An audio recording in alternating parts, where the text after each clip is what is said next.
Business Connection's full-year headline earnings per share jumped 125% to 39 cents, while revenue grew 35% to 5.8 billion rand, bolstered by the acquisitions of UCS's assets and Canoa Group.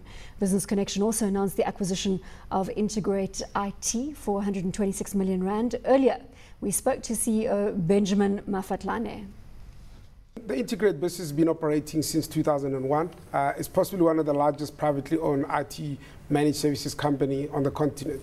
But if you look at Business Connection's stake, and we've always operated, is that we've always been very strong on the enterprise space. And the Canoa acquisition allowed us to play very much in the small to medium size.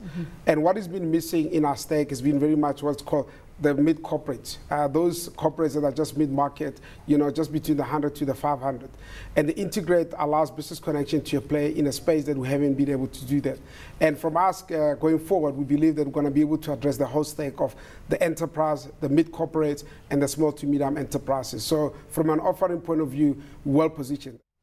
Can this share go back to 5? Where's it come from? Just looking at the graph, there, it looks as though it could get to 580.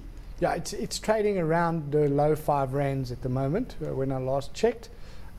Look, I mean, I think really all credit to them, because this year they really have come back firing quite well. The last 2 or 3 years, the company hadn't produced results that we could be proud of. This hopefully is going to be a sign of good things to come. But I think, I think they've still got quite a bit to do.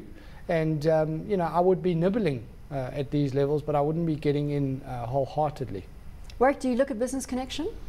Now and again. Bronwyn, in the tech sector, it's one of the few sectors where I'd be really careful of a traditional value type approach. And I think in any tech stock, you want to see actual signs of growth. And perhaps the key thing in this turnaround is that we're seeing some quite deep cuts happen last year. We saw that in their cash flow statement. And this year, I think a substantial turnaround in the prospect of growth and banking finally on that substantial capex investments that they made in the previous 5 years. And there was a tremendous investment without any real return. Maybe we've seen that come through at last. And Viv, is it too small for you, or are you diversifying within the IT space? Look, the startup in the IT space isn't exactly gigantic once it gets out of the telecoms. But that being said, I'm always worried about companies that grow by acquiring. They usually overpay. Usually you have a situation in which, the value is almost never gotten back for what you actually put down in the first place. So, I would agree with Warwick. You want to see growth coming in the telecoms sector. The biggest company right now has no guarantee to be the biggest company in 5 years' time in this kind of sector. There's just too much change happening, and I would prefer to see organic growth happening as opposed to acquisitional. Would you like to comment on, let's call it negativity, that has been put into the fray here? Look, to be fair to BCX, they've made 3 acquisitions. Well, if you include Integrate, Canoa and UCS, I think were very good, as we saw in the results today. Those acquisitions have done incredibly well, actually. And Integrate, I'm very excited about, because I know the guys from Integrate, not that well, but I do know them. And they are an incredibly entrepreneurial bunch of guys. And they're going to be around for about the next 3 years. To Viv's point, can they integrate these acquisitions, solidify the strategy, and create organic growth now? You see, Integrate is as he said in the previous clip, as the CEO said, is focused on the mid-market sort of corporate space, which is an area that BCX hasn't really played in that much. And so what they're going to do is they're not going to just gobble it up and integrate it into BCX and it will disappear. It's going to keep its name. There are also profit warranties for the next 2 or 3 years. So that business will continue to be there. But more importantly, the really core skills within Integrate are going to stay behind. So I have no doubt, and the price is not, it's all backed up by warranties on reasonable sort of PE. So I don't think they're overpaying, and I think they're getting incredibly strong people in that.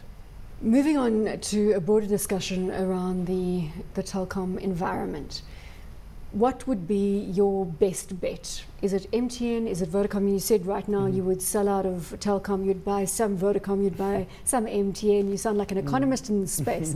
Have you got one stock that you would bet? Maybe it's a smaller player in the environment. I think, in the IT side, I'm still favouring Pinnacle and EOH as my two sort of top picks with the track record, etc. And I think they've still got legs to go a little bit longer.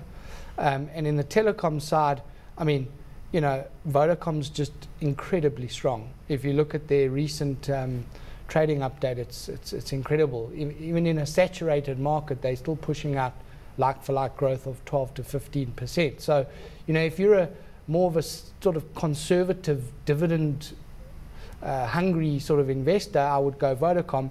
If you want to look for potentially more growth, although there are some headwinds on MTN's side, you go MTN. I would stay away from Telkom at this point. But as Viv says, it could get interesting, but give it a year, give it 6 months. Viv, you look poised to ask a question of our expert in the ICT space right now. In the telecom sector, I mean, we've seen Cell C come really aggressive out with price cutting, etc. We've seen this Airtel, I think, is even going to have a unlimited voice offering coming through, which would be totally change the market, I would think, if you have something like that happen. What are the dangers of a price war occurring in the sector? I think I'm not too worried about Airtel given Telkom's issues. I'm more worried about Cell C from an MTN and Vodacom perspective. Vodacom's probably more worried about Cell C because South Africa is a much bigger portion of their group. MTN's probably a little bit less worried. But yeah, Cell C with Eleanor Craig at the helm is quite a big threat. And I think that you're going to see a lot of those types of things coming on in the next few months. But remember, Viv, they're not going to kill each other off immediately because what's the point of that? So I think there'll be a lot of managed sort of declines in these things. And we've been saying these things for a long time, and these companies keep on growing. The smaller players in the IT space, ICT space rather, and obviously we're seeing them getting more and more attention. This is a theme that's been playing out ever since Data was delisted. Where would you be putting your money in? Can you share that information, or is it proprietary?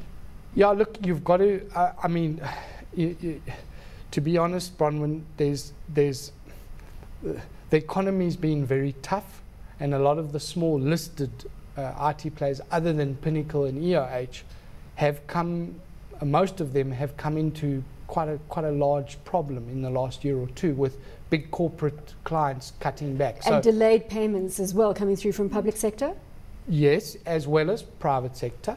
So, you know, there's not like many shining stars sticking out in that small sector, and I can understand why conservative and smart investors run away from those companies. In a year's time, I think hopefully when the dust settles, economies start picking up.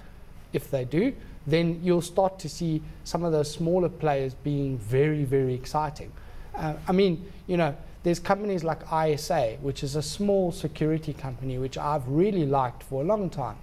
And in their last result, 1 or 2 big deals didn't go the way they hoped and got delayed, and the whole result got swung.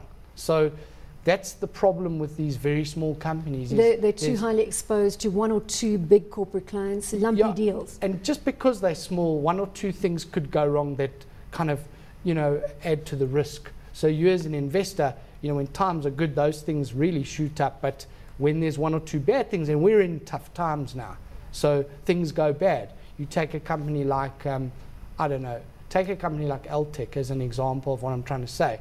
They've had 1 or 2 bad problems in their group, but it's not so bad because the other parts of their group are doing pretty well or doing okay. So it kind of balances out, and the overall result's not great, but it kind of chugs along and still pays out a dividend, etc.